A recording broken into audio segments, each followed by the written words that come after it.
Now we are. Hit the Power 92 horn. We're live in the streets. In the streets. Coming to you from the streets. Coming to you from the Hagency. Hagency? Joliet's, yeah. The Hagency on Joliet Street in St. John, Indiana. We have no Adam today. We'll talk about that here in a minute. We do have another Tony, frequent guest, frequent co-host, Tony Mitadero, and he's got some shit to say today. I'm a little bit fired up. I have to say. You look pretty relaxed. Well, I was just spazzing out a minute ago. We've had a lot kind of happen in our world, but really things are still going to kind of be the same. There's a lot of drama amongst agents, mortgage people, all of this right now, as you know. But in terms of like the consumer and what the process of buying and selling a house is going to feel like, I think in short order, things are going to be pretty much the same. You're still going to have our biggest clients' concerns are like, how much money am I making from the sale of my house? Am I going to be able to afford to move to where I want to move to? What does that process look like? And help me get there. And then the same thing with our buyers, guiding somebody through, how does this process work? How much money can I qualify for? And how expensive is it? And what do I do at what step? And what do I stay away from? The same things. And then once I'm under contract, how do I protect myself? So as agents, we're going to be doing the same things that we've always done. Finance guys are going to be doing the same things. And for the buyers and sellers, you're still going to have the same issues. It's the same, but different, or different, but the same. Like, I think yesterday we talked about it. You said it was, we're rearranging the accounting and the verbiage, but the same process, right? But that was one of your quotes here. Yeah, absolutely. We did a formal sit-down interview yesterday. if you're not aware, what we're talking about is the National Association of Realtors has presented a proposed settlement. All right, you may have heard about it in the news, and it gets rid of the co-op section in the MLS, which pays buyers agents. And it requires buyers agents or consumers to have a written agency agreement with their buyer. However, the MLS co-op section is going to be, in my opinion, I believe it will be replaced by a seller concessions section, which is likely going to take the place of that, especially once buyers agents see this and see that may be an amount sufficient to cover the amount that is in their buyer's agency agreement with their buyer, and the buyer will probably also like that as well. But before we get into that, a couple things, because I want to get into that. I did want to announce some super cool news that I found out late last week, that EXP, the brokerage that I'm with, hit number one in North America in terms of. You a chain for this. You have to wear the rest of the as the EX chains. I can wear this. All right. Yo! We're number one, baby. We're going to the ship. We hit number one in transactions in the United States of America as a brokerage for the second year in a row, and that amount grew. And I think it grew because the further that we go in the life cycle of the company and brokerage of EXP, the more that we are recruiting high quality agents. If you have a big team, if you're super productive or you're looking to grow a big team, we're absolutely the place to be. And the big, powerful agents are realizing that, right? You can come to us if you need your own brokerage. People say, well, you're in the cloud. Look, if you want to go out and open a physical location, you let us know what it is. We'll review it. We'll approve it. We'll have it properly licensed with the state, and you'll be up in business in basically your own brokerage for not having to pay any franchise cost at all. It's an excellent model. So that was super exciting. So number one there. That's awesome, right? Like, I think, as you said, DXP is gathering quality agents. They're letting them build a business however they want to build a business, right? You want to have a great team? You want to have a great team? Great. You want to just be a killer agent yourself? Be a killer agent yourself, right? Yeah, exactly. So it's been a great model. Both Tyler and I both said that we wish we had moved from Remax earlier than we would have. We both get paid stock options every year for our production. And it's real, and it's real money. So it's a great program. And I don't know if I can take myself seriously with this. You don't actually have to wait. I have a hard time. I was wondering how long we are going to have to that on there. But No, I have a hard enough time taking myself seriously anyways, right? Wearing that thing. We've got a screen down here. We can look back at ourselves. I glanced down. I'm like, oh. And don't worry. We just want to make sure you get the gold medal there for a second. So EXP's number one. Found that out. That's congratulations on that. Great work. I know you and Tyler both contribute quite a bit there. Well, it's number one in transactions for a single brokerage. All right. So other brands are broken into smaller brokerages. So that does help us. Now, being the one brokerage thing, and we'll get into it, one of the things that it really helps us with is when we're gonna talk about this NAR settlement, huge upheaval, agents don't know what's going on.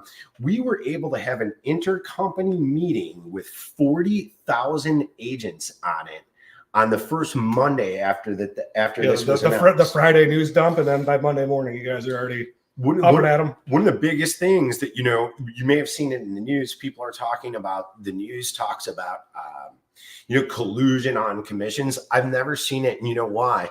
There's a rule that antitrust laws, like as my brokerage, I can set whatever I want that our agents have to do as a minimum. Okay. It's a huge no-no if I talk to another brokerage. That is a Sherman antitrust violation. All right. So you never saw that. And that was one thing you saw people get popped for if they actually tried. So it was never done. I've never seen it. And if somebody was going to see it, I would have seen it.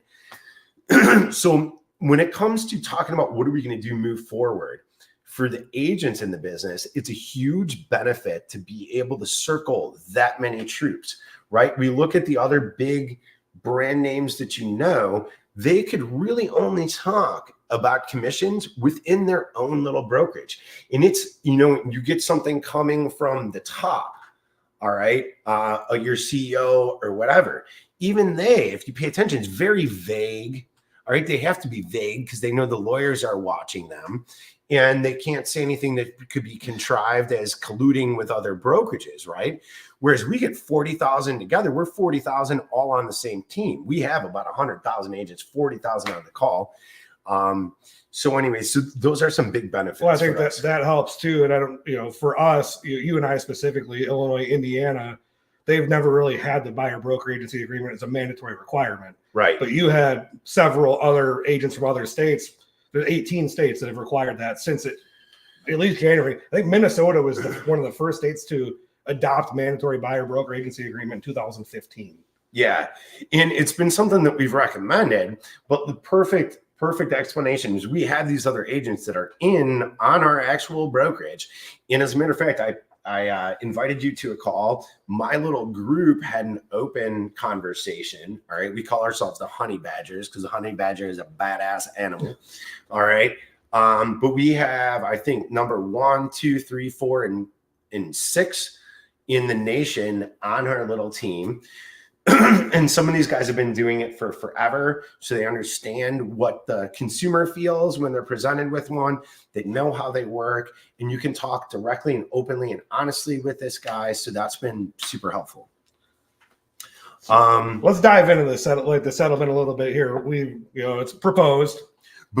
It is proposed. You wanted to back up for a second? Well, no, we can get into it. I do want to talk about the divergence that I see in the market and how that relates to the settlement. All right, we'll go to that first. So I do have, actually, if anybody is watching, a lot of people don't have the actual settlement itself or proposed settlement. I have the actual proposed settlement itself. So send me a message if you want a copy of that. But go ahead.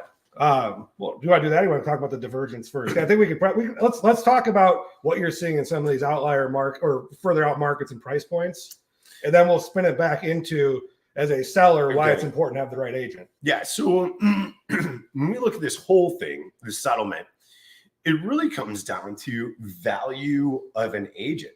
Is the value there? Is the value not there? In my little one-liners, things that I have an example relative to like an HVAC guy. All right. We need to get at your house, if you need to get an AC unit in a furnace and you have 5 different people come, there's going to be a span All right. And there's going to be a price range. And today, I don't know, we'll call it like $8,000 to $10,000 or $11,000. Yeah, you got the new cooler, you got the old cooler. You got to put that expensive A coil in there. Well, we're going to see out of these 5 guys, say a range develops from $8,000 to $10,000 or $11,000. All right. It's not a huge, it's not $5,000 to $100,000. Yeah. Okay. So it's and that is because markets in any free market find their price. All right. That's how capitalism works. These services, just like products, find a price based on the market players, how many buyers and sellers there are. All right. So this little range develops. However, out of those 5 HVAC guys, you will see a huge divergence or difference in service that they'll provide. All right. You got the one guy with the one man in a truck. All right. The man in a van with a plan. And then you've got the big guys like I like Mertz out here. You've got Mertz, which they have they come in, they're dressed correctly. They've got little iPads things. They know exactly their pricing. They've got a different team that's going to install it. You've got contacts at Mertz. It's going to be very professional, clean install. All right. So we have this huge wide range, but the price range is not really going to be that big of a difference. We see the same thing in real estate. Price range, what they're saying their charge is there's difference, and it's all negotiable and always has been. It's not a huge difference though. All right. But services available is huge. So coming into what is the value of a me versus a guy who's had no tutelage. And briefly, and I have to say this because it's been bothering me. Get it out. There's an agent I know of and know quite well. That fresh in the business and did a few transactions, and I happened to meet with this person and pointed out a myriad of different things that they had done wrong, and they were sort of blown back themselves. And it turned out in their system that they came through, they had really zero education and incorrect education. All right. This person is now the trainer for you to get your real estate license at a brokerage. All right. And has not had many transactions after that. All right. And I'm talking about costing people $50,000, $40,000, $30,000. Big real estate's a big deal, right? So the agent that's trained through that agent. Now, if you come into the business and it's a big name brokerage and they say that this is the person that you learn from, then that's what you learn from. That makes a difference on the street. So value and what you're charged, there's not a huge difference, but there can be huge difference in what you get. Service. You've got some great agents on this program, right? Like anybody that I've seen you have on, I think fantastic. Like Neil Friendling, phenomenal agent. Oosting, great agent. All right.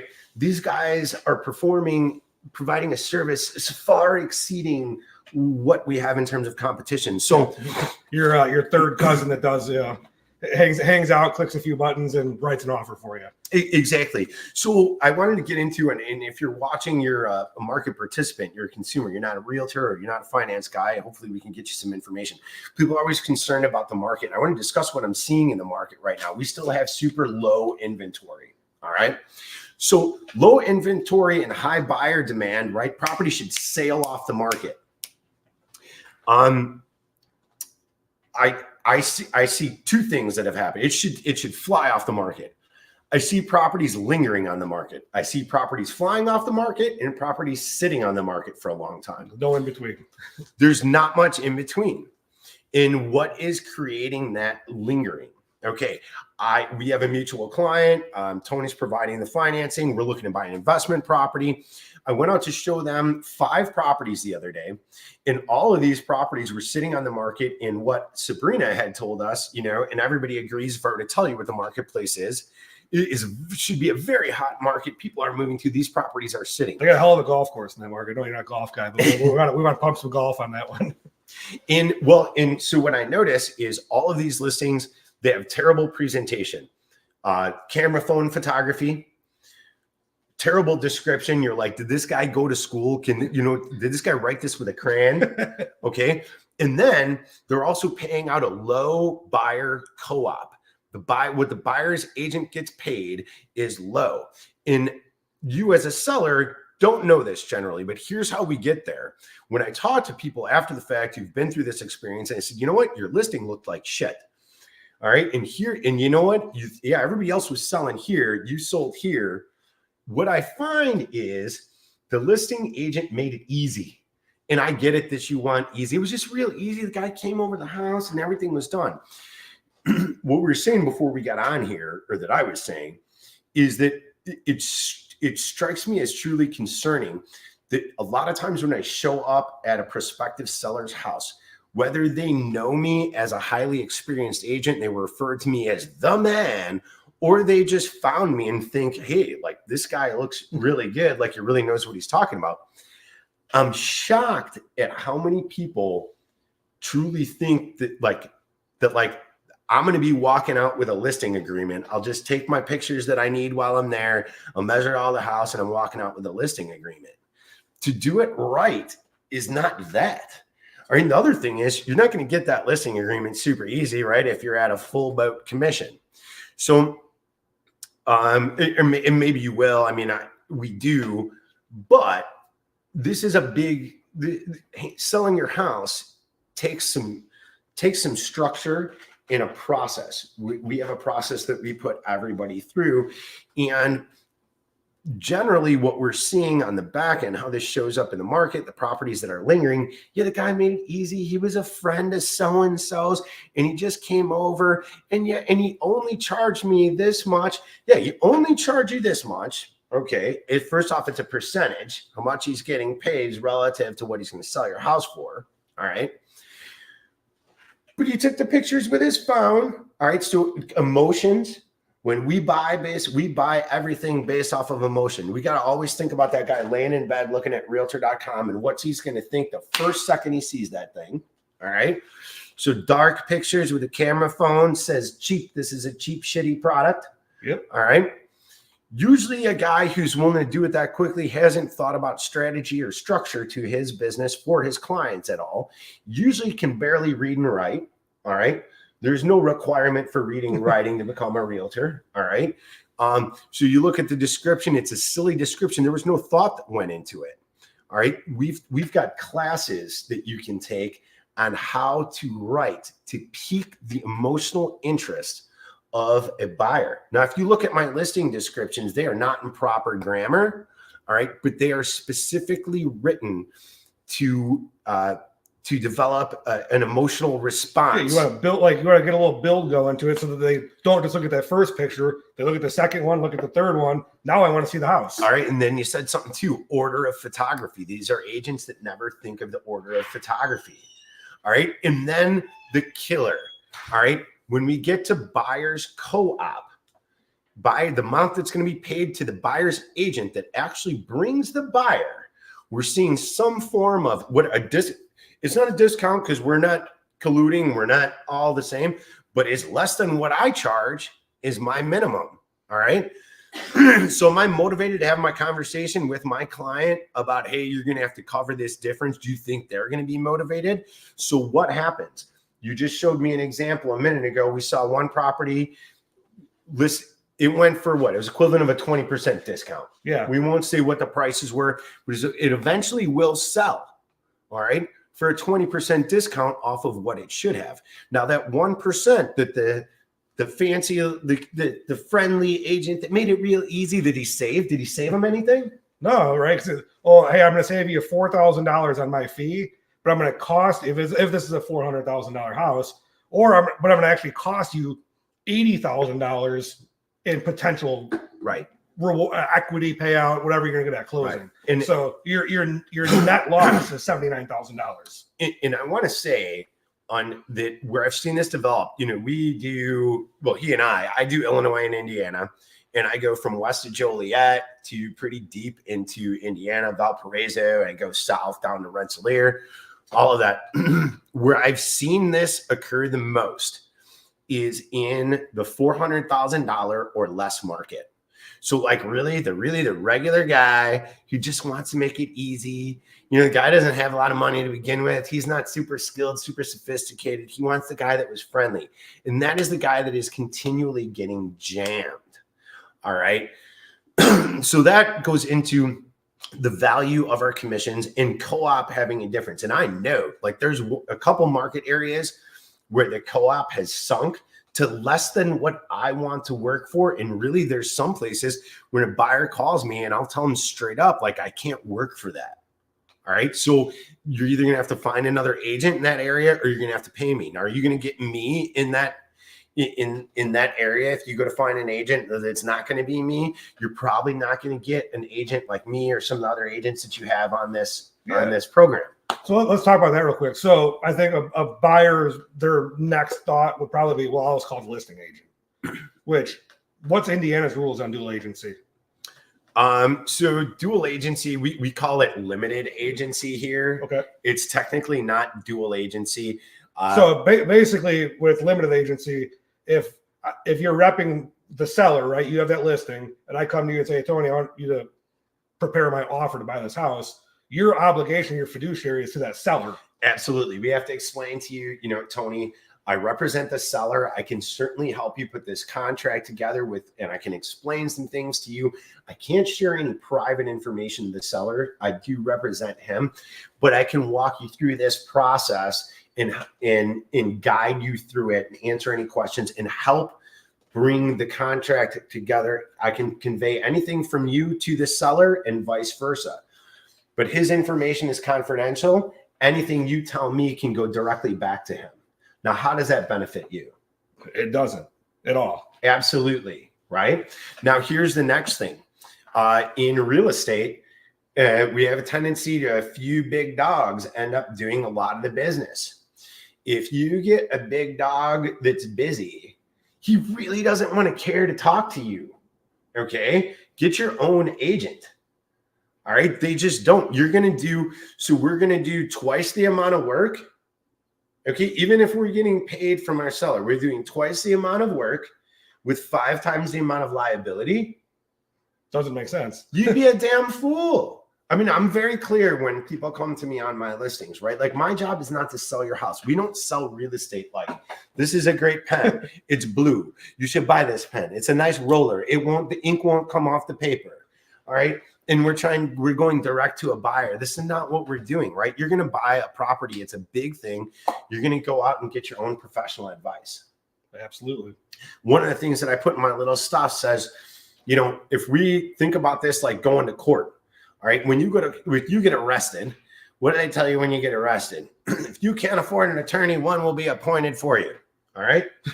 Does anybody right in their mind take the court appointed attorney? Have you ever seen like the public defender's office attorneys? Their caseloads are like this.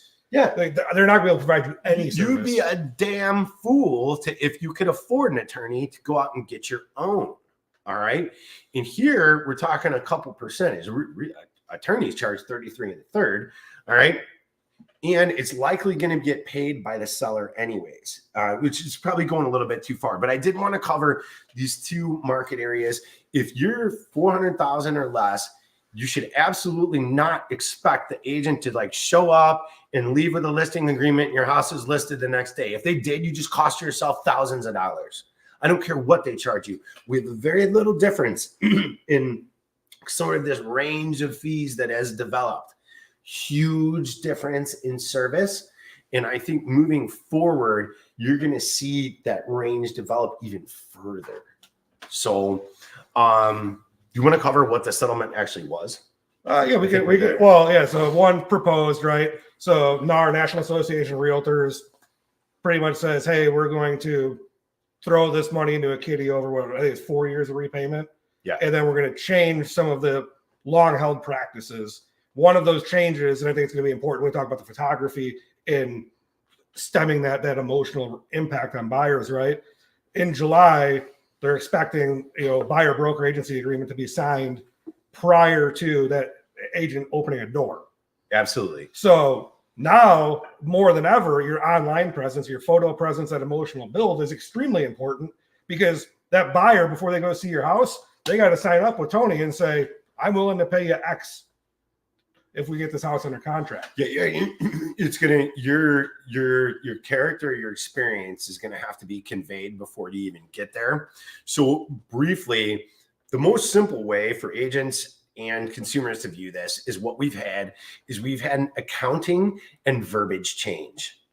That's it, an accounting and verbiage change required by some activist attorneys who they made out the best on this. I saw a $68 million payout on that. Yeah, they're going to make things a little $68 million payout for the attorneys. Okay. 68 million. And if we spread the amount earned amongst the amount in the settlement amongst the plaintiffs who brought the suit, who qualify for repayment, you know how much they get? $10. $10. The attorneys made 68 million. All right. The people that brought the suit make $10. All right. So that's why I say this is a verbiage and accounting change brought to you by some activist attorneys. All right. Who are just going to make things probably a little bit more difficult in the interim. But the premise and the basis of this settlement is two things. The MLS Co-op Commission, when we list your house, historically, the seller is always only concerned about what's the total amount. That's where we get into trouble with these shitty listings that sit and linger on the market and sell for less, because the seller's so concerned with the total amount that he never thinks, hey, it's going to be split up. How much is getting paid to the buyer's agent who's actually bringing the buyer? They never think about that. And then their house sells for $60,000 less than it should. It takes forever. They've got 4 deals fall apart because they hired the fry cook from Burger King to sell their house. But that's another story, okay? So the part that's paid to the buyer's agent is called the co-op, cooperating broker. And the reason it's cooperating broker is because we're all members of the MLS. And the idea is that we cooperate together to create this market that sells property efficiently, which, by the way, our system of incentives for buyer's agents created the most efficient real estate market on planet Earth in the history of planet Earth. All right. So we know that incentives work. They work pretty well. That MLS co-op section is going away. All right. 2 things. That goes away, and buyers are going to have a signed agreement, a signed agency agreement indicating and agreeing to the agent that they are using as their agent and how that agent will be paid. These are the only 2 things that happen. All right. MLS co-op went away. Buyers have to have buyer's agency agreement. The irony of the co-op going away is I think it's stark, right? Because that whole cooperative compensation rule came in place because originally buyers didn't have representation at all. It was like early 90s, right? It was all seller side. We need to make something, and we need to incentivize people to serve as buyers, right? Now all of a sudden it's become this alleged problem. Do you want a quick timeline of how we ended up here? I would love it. So when Renault and I got into the real estate brokerage, we were finance guys. All right. And we said, well, we took on a pretty big place, pretty productive, very professional. We need to learn about this. We learned the history. All right. I think a large reason how we ended up here is our leadership at NAR. A lot of broker owners and definitely most agents don't know what the history is. Originally, home and property salespeople were not licensed. And they were selling property like that. Here's this pen, buy this pen. And a lot of people were getting scammed. The government came in and said, these are people's big investments with people. We need to have some control over this. They licensed them originally as peddlers. So the guy selling you on the churro cart. So we were churro cart people. Or the bottles of water on 87th and the Dan Ryan. Exactly. Ice cold, baby. We were churro cart people. All right. So we were churro cart people for a while. And then the government again said, like, look, man, people are still getting scammed too much. We need to license you guys. There has to be a component of education to this. You have to be informed as to what you're doing. We need some organization. So they licensed us. And we were still doing that. This is a great piece of paper. You should buy this piece of paper, going direct to the buyer. Well, this one's better. Well, if I'm doing that as one guy, and especially in a world without the internet, all right, what's the chances that me as one guy is going to be able to find the right buyer? I don't know. Maybe people in the area know me as the guy to go to. Okay, so maybe I'm going to know. But you're doing this as well on your properties over there. Hey, come to me, buy this house, buy this house. And then Sabrina's doing the same thing. Come buy this house. Okay. So we're all talking to buyers and sellers, but you say, you know what? I'm not finding the buyer. You have the buyer, and you say, Tony, I've got the buyer. It's not my listing. All right. Well, some listing agents would be like, well, I guess you're not getting paid. Send your buyer to me. All right. So two things would happen. One, the buyer would go, okay. Or two, the buyer's like, no, I want Tony in on it. He's my guy that I trust. So what happens? We're restricting the number of buyers for our properties. When we restrict the number of buyers, what happens to price? Price and seller control goes down. So then other guys would say, yeah, you know what, Tony? I will split this commission with you. All right. You bring your guy, I'll pay you half of it. Great. You brought your buyer and it worked. In this environment, technically, we both worked for the seller. All right. Legally, and there were some lawsuits about this because attorneys like to get paid. And when buyers find out, wait a second, that guy who I thought was my guy actually worked for this seller. Oh, hell no. I never agreed to that. So 90s, early 90s, we defined agency a little bit different. We said, okay, seller's agency, buyer's agency, and dual agency are the three types we have to have. They have to be disclosed at the time of meeting. Who is making the payment to the agents is irrelevant. Payment and agency are disconnected. Seller is generally still paying. Now, the law's position was that by default, if you start talking to an agent, the default position is that agency is assumed. All right. A lot of agents don't know this. This is the court and the law's position is that you're talking to somebody, you have an obligation to share with them what your agency position is. Now, let's face it, most agents don't do that. All right. But we had this system where our MLS allowed a cooperative commission to go put a property into the MLS. You had to pay a commission to any of the other members. And what you paid had to be the same. You couldn't say, I like Susie Smith from Coldwell Banker, she gets this amount. And then Sally over at Century 21, she's no good, she gets this amount. Everybody gets paid the same. The minimum, however, was $1. All right. Oh, so we busted a myth. There was never a requirement to list a property for 1, 2, 3, 4, 5, 6, 7, 8%. You could always put it in there for $1 if you wanted to. Absolutely. It was always $1. All right. One of the areas NAR fumbled is initially they should have just laughed at these people and said, what do you mean fixed commissions at 3%? What are you talking about? It's been $1. You want us to make it 0? We'll make it 0. All right. Now we know 1% didn't work. All right.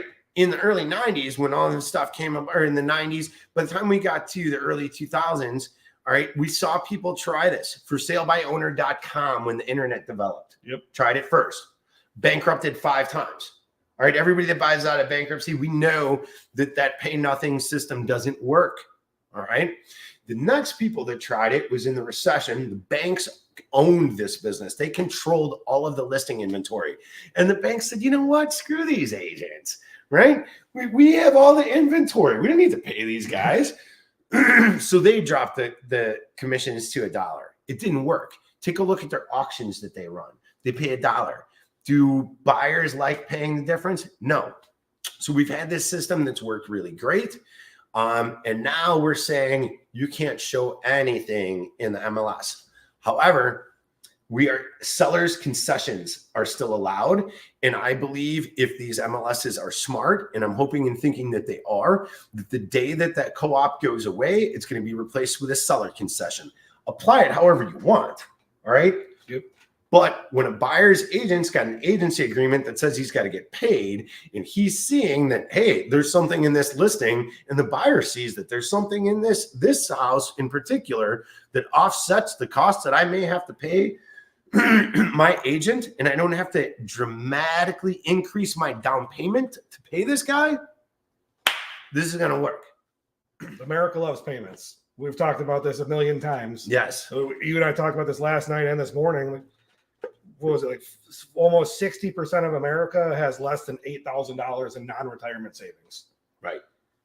And particularly on the Illinois side for us, transactional costs are high in general, right? We have pretty expensive title insurance. Depending on the municipality, you may have buyer's transfer tax. I mean, city of Chicago actually just that got voted down, but they tried to raise City of Chicago transfer tax. So if your buyer side title insurance is $3,700, let's just take a 3% down, $300,000 purchase price, right? So you have $9,000 down payment. You have $3,700 in buyer side title. So let's say you're at $12,700 now out of pocket. Lender fee, let's say it's 1 point all in. So another $3,000, so $15,000. Homeowners insurance running another at least $1,200. So you're at $16,200. Now you're buying, I don't know, City of Chicago where it's $7 per $1,000 on price. So another $2,100. And then tack on $10,000 for your agent. Yeah. So you're now $45,000 into a $300,000 purchase. Yeah, people don't have that money. No, and when we're talking with sellers, right? You're selling your house. I think everybody can get on the same page with this. What is the biggest thing that people are afraid of or that keeps people from buying property? Saving for the down payment, right? First question they're talking to you about, down payment. Payment's going to be what it's going to be. People have jobs that can pay it. Median amount saved is $8,000. So Mr. Seller, all right, would you like to more than double what buyers buying your house minimum down payment needs to be and take a ton of buyers off of the market? Or would you like to incentivize them, as we've always done, and rope in tons of buyers, have competing people for your property is likely going to drive the price up higher than it would have ever been if you hadn't offered that? There's one way that I says, like, look, and this is for agents considering, do we talk to sellers about seller concessions at the listing appointment? You're a damn fool if you don't. All right. Ours are going to remain the same because, look, I'm one guy. All right. There's 40,000 agents in the MLS in Illinois. Mr. Seller, here's what I charge. For another 2.5%, I can enlist another 39,999 me's to go to work to sell your house. Now, do you think we'll be able to make up for 2.5% if you got 39,999 more agents working for you? Let's assume each agent knows 3 people, so you got 120,000 people in a pool. You know, the guy says no, you ought to walk out of that appointment, right? Whatever. You ought to do whatever you want. I think you're a damn fool if you don't walk out of your appointment. People know that incentives work, right? When we buy, you're going to buy a Denali. All right. You're talking GMCs from a Ford guy. Are we okay? I like the Denali. They look sharp. All right. So you're going to buy whatever. No, let's use the Denali. Denali's good. Denali's a nice car. It's a family car. It's all right. So what do we got? So you want to buy one? We're going to buy a Denali, and they say the price is I don't know, 90 grand, whatever they are. Probably. Okay. They don't say, hey, the price is 90 grand. All right. And you go, okay. All right. It's a lot. Write the guy the check. Oh, and here, by the way, here's the bill for the UAW that built it. It's $15,000. And here's the $5,000 bill for the dealership's floor plan financing. This is the second thing. You say, well, no, everything we do has all of the costs to transact built into it. What in the hell is the difference with real estate? You're going to make real estate different. You're going to turn a lot of people away. Okay. So buyers and sellers, we've got an accounting change and a verbiage change if you're smart.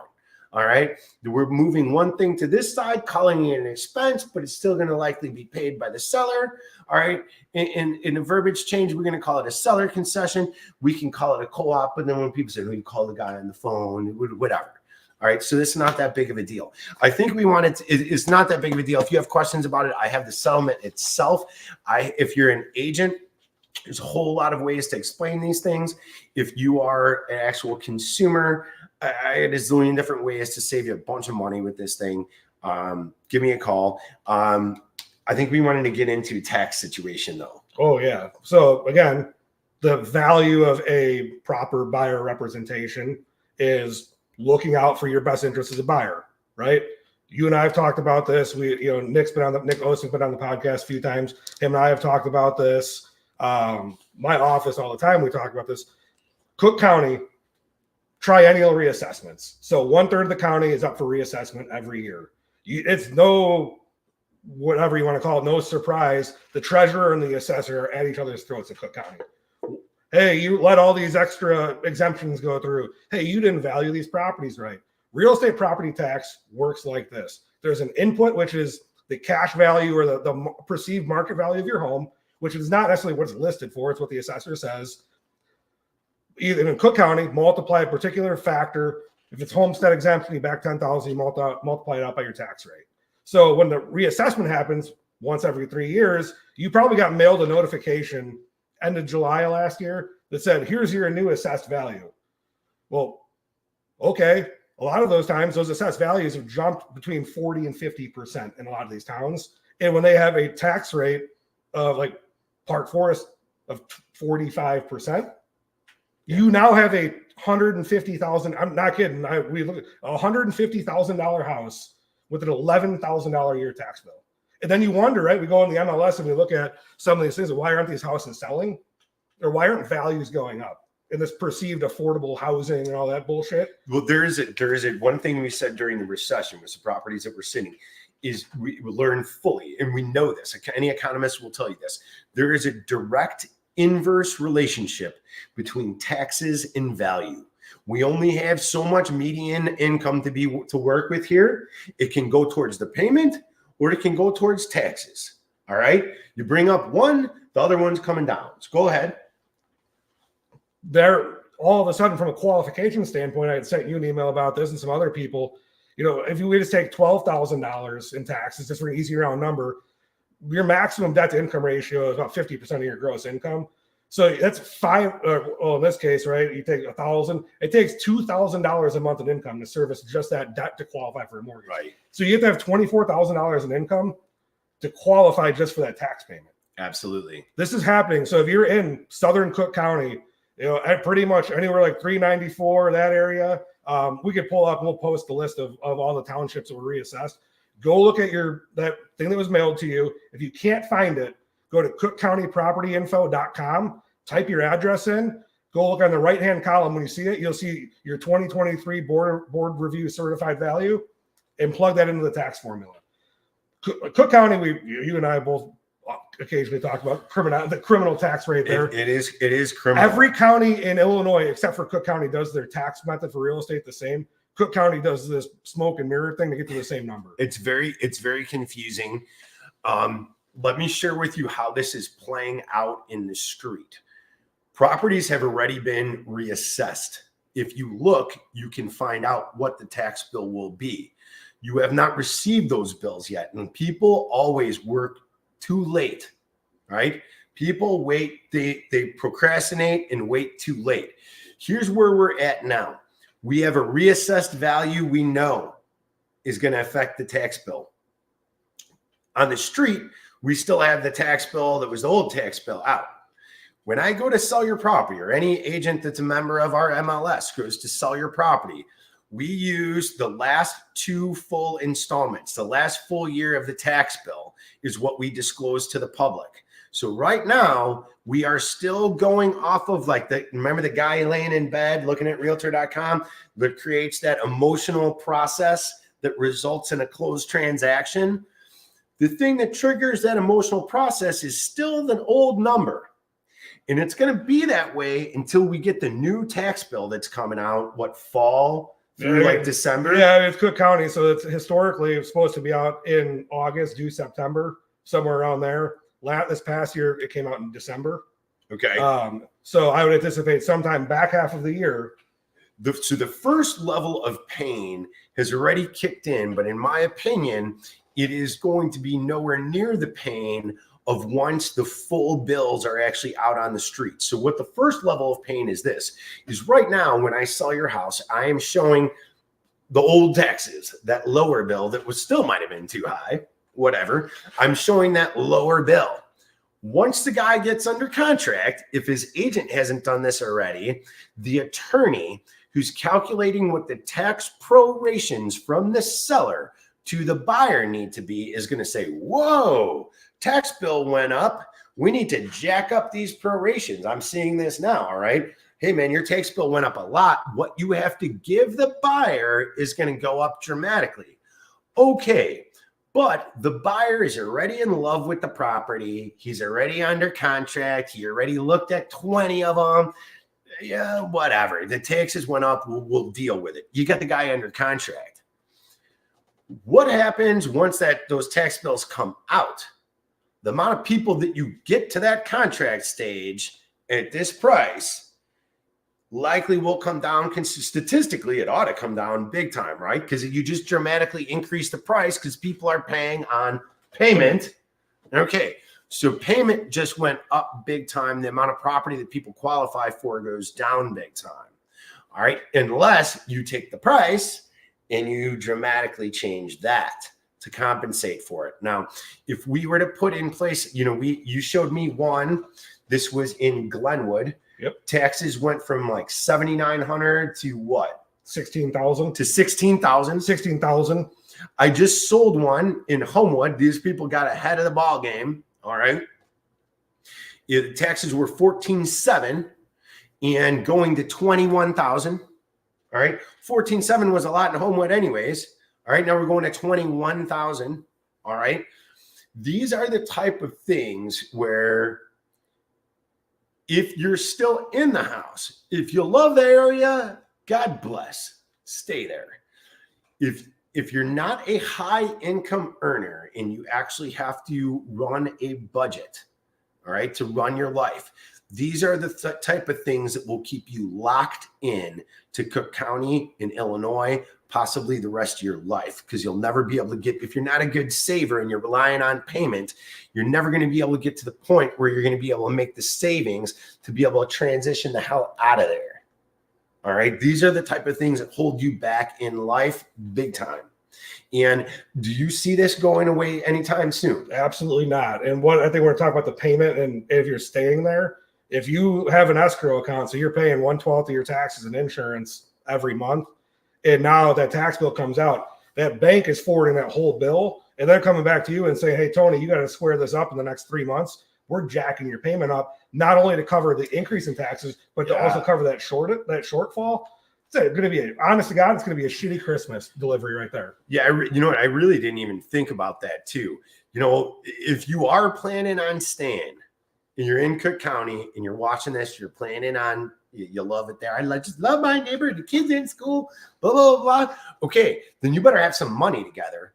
All right, because one of the biggest problems you can have, or that we see people have, is that the bank sends you a letter and says your taxes went up, you owe $5,000 difference. And the people don't send the money in. Send it in. When I don't have $5,000, then your payment's going to go through the freaking roof.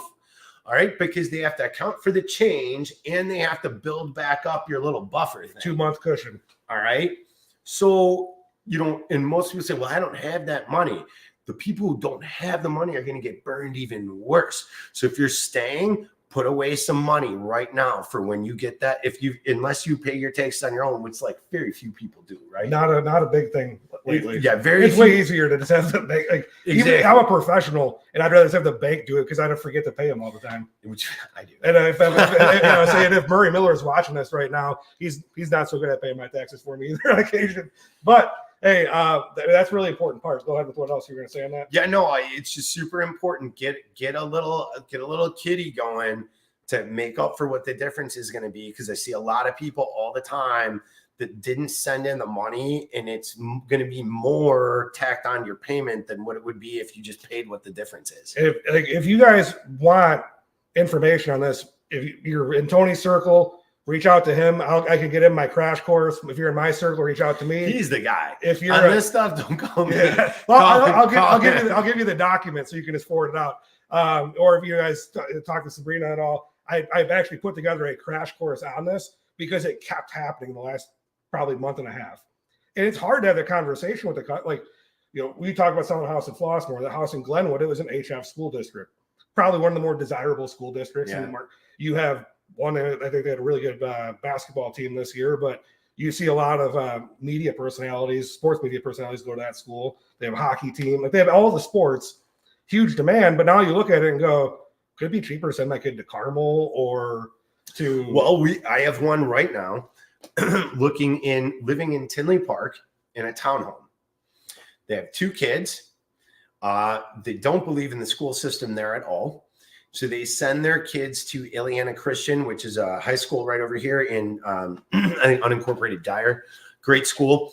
And they're looking at $450,000 houses here in Dyer and St. John area.